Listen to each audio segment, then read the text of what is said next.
Hello friends, സുനീറാസ് Bangalore റെസിപ്പിയിലേക്ക് എല്ലാവർക്കും സ്വാഗതം. ഇന്ന് നമുക്ക് ബ്രേക്ക്ഫാസ്റ്റിനും ഈവനിങ് സ്നാക്കായിട്ടും കഴിക്കാൻ പറ്റുന്ന ടേസ്റ്റി ചിക്കൻ ഓംലെറ്റ് എങ്ങനെ ഉണ്ടാക്കാമെന്ന് നോക്കാം. ഇതിന് വേണ്ട സാധനങ്ങൾ: ഒരു കിഴങ്ങ് ചെറുതായി അരിഞ്ഞെടുത്തിട്ടുണ്ട്, കുറച്ച് ക്യാബേജ് എടുത്തിട്ടുണ്ട്, ആവശ്യത്തിന് ഉപ്പ്, കുറച്ച് ചിക്കൻ ഞാൻ ബോൾ ചെയ്തെടുത്താണ്, കുരുമുളക് പൊടി ഉപ്പും ചേർത്തിട്ടാണ് ബോൾ ചെയ്തെടുത്തിരിക്കുന്നത്. പിന്നെ ആവശ്യത്തിന് എണ്ണ എടുക്കണം ഫ്രൈ ചെയ്യാൻ, 5 കോഴിമുട്ട, ഒരു വലിയ ഉള്ളി ചെറുതായി അരിഞ്ഞത്, കുരുമുളക് പൊടി 1 സ്പൂണ്. ഫസ്റ്റ് നമുക്കൊരു പാൻ വെച്ച് കൊടുക്കണം. എന്നിട്ട് നമുക്ക് ഒരു 3 ടേബിൾ സ്പൂൺ എണ്ണ ചേർത്ത് കൊടുക്കാം.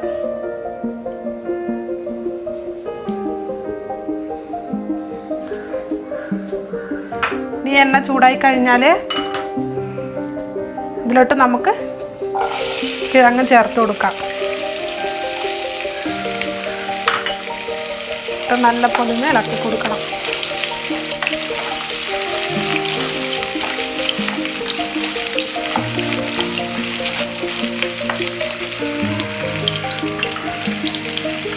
ഇനി നമുക്ക് ഒരു 3 മിനിറ്റ് മൂടി വെച്ച് വേവിച്ചെടുക്കാം. ഇപ്പോൾ 3 മിനിറ്റ് ആയിട്ടുണ്ട്.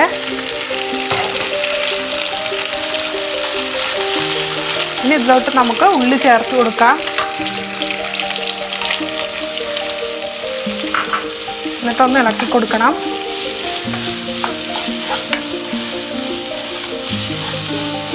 രണ്ട് മിനിറ്റ് നമുക്കൊന്ന് ഇളക്കി കൊടുക്കണം.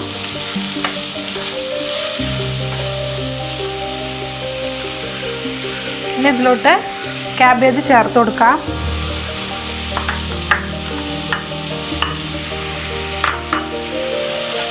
എന്നിട്ട് ഇത് 2 മിനിറ്റ് ഇളക്കി കൊടുക്കാം.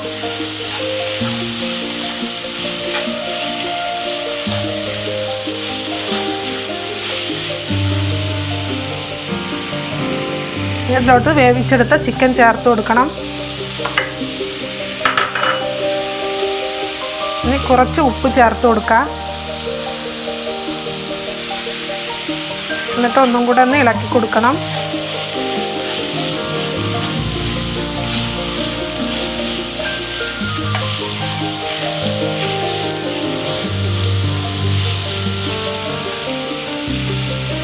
ഇനി നമുക്ക് മൂടി വെച്ച് കൊടുക്കാം. എന്നിട്ട് ലോ ഫ്ലെയിമിൽ വെച്ച് വേണം നമുക്കൊരു 5 മിനിറ്റ് വേവിച്ചെടുക്കാൻ.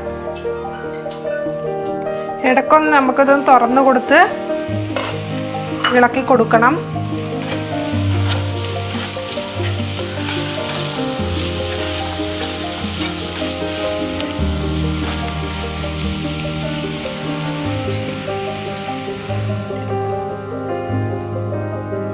ഇപ്പോൾ 5 മിനിറ്റ് ആയിട്ടുണ്ട്. അപ്പം നമ്മുടെ കിഴങ്ങും ഇതെല്ലാം ഉള്ളിയെല്ലാം നല്ല പോലെ വാടിയിട്ടുണ്ട്. ഇനി നമുക്ക് സ്റ്റൗ ഓഫ് ചെയ്യാം. എന്നിട്ട് ഒരു ബൗളിലോട്ട് മാറ്റാം.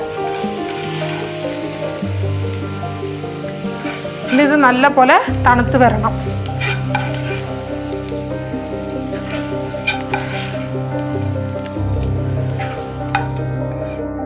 അപ്പം ഞാനൊരു ബൗൾ എടുത്തിട്ടുണ്ട്.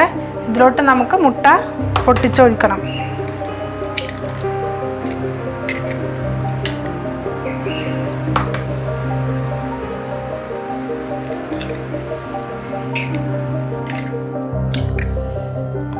ഞാനിവിടെ 5 മുട്ടയും പൊട്ടിച്ചൊഴിച്ചിട്ടുണ്ട്. ഇനി ഇതിലോട്ട് നമുക്ക് ആവശ്യത്തിന് ഉപ്പ് ചേർത്ത് കൊടുക്കണം. കുറച്ച് കുരുമുളക് പൊടി കൂടി ചേർത്ത് കൊടുക്കണം. എന്നിട്ട് നല്ല പോലെ ഒന്ന് ബീറ്റ് ചെയ്തെടുക്കണം.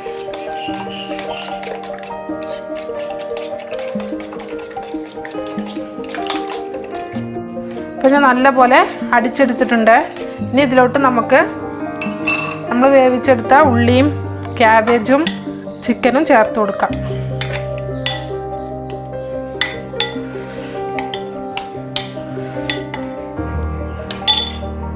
ഇതിലോട്ട് ഞാൻ കുറച്ച് മല്ലിയില ചേർത്ത് കൊടുക്കുന്നുണ്ട്.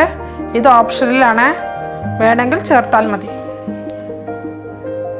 എന്നിട്ട് നല്ല പോലെ ഒന്നും കൂടെ ഒന്ന് മിക്സ് ചെയ്തെടുക്കണം. അപ്പം ഞാൻ നല്ലപോലെ മിക്സ് ചെയ്തെടുത്തിട്ടുണ്ട്. ഇനി നമുക്ക് ഓംലെറ്റ് ഉണ്ടാക്കിയെടുക്കാം. അപ്പം ഞാനൊരു പാന് വെച്ച് കൊടുത്തിട്ടുണ്ട്.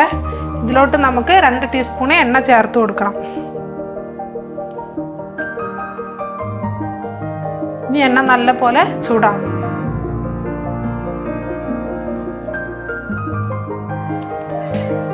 ഇപ്പോൾ എണ്ണ ചൂടായിട്ടുണ്ട്. ഇനി ഇതിലോട്ട് നമുക്ക് ഒഴിച്ചു കൊടുക്കാം.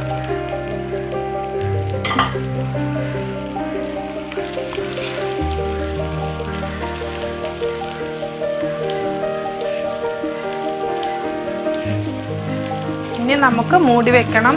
എന്നിട്ട് ഒരു 8 മിനിറ്റ് തീ കുറച്ച് വെച്ച് വേവിച്ചെടുക്കാം. ഇപ്പോൾ ഒരു സൈഡ് ഫ്രൈ ആയിട്ടുണ്ട്. ഇനി നമുക്ക് സ്റ്റൗ ഓഫ് ചെയ്യാം. ഇനി തിരിച്ചിട്ട് കൊടുക്കാൻ വേണ്ടിയിട്ട് ഞാനൊരു പ്ലേറ്റിലോട്ടാണ് മാറ്റുന്നത്. ഇനി നമുക്ക് പാനിലേക്ക് തിരിച്ചിട്ട് കൊടുക്കാം. എന്നിട്ട് സ്റ്റൗ ഓൺ ചെയ്ത് തീ കുറച്ച് വെക്കണം. ഇനി നമുക്ക് ഒരു 5 മിനിറ്റ് മൂടി വെച്ച് വേവിച്ചെടുക്കാം. ഇപ്പോൾ ഒരു 5 മിനിറ്റ് കഴിഞ്ഞിട്ടുണ്ട്. അപ്പോൾ നമ്മുടെ ഓംലെറ്റ് നല്ല പോലെ ഫ്രൈ ആയിട്ടുണ്ട്. ഇനി നമുക്ക് സ്റ്റൗ ഓഫ് ചെയ്യാം. എന്നിട്ടൊരു പ്ലേറ്റിലോട്ട് സെർവ് ചെയ്യാം. ഇത് ഏത് സമയത്തും ഉണ്ടാക്കി കഴിക്കാനും നല്ല ടേസ്റ്റി ആയിട്ടുള്ള ഓംലെറ്റ് ആണ്.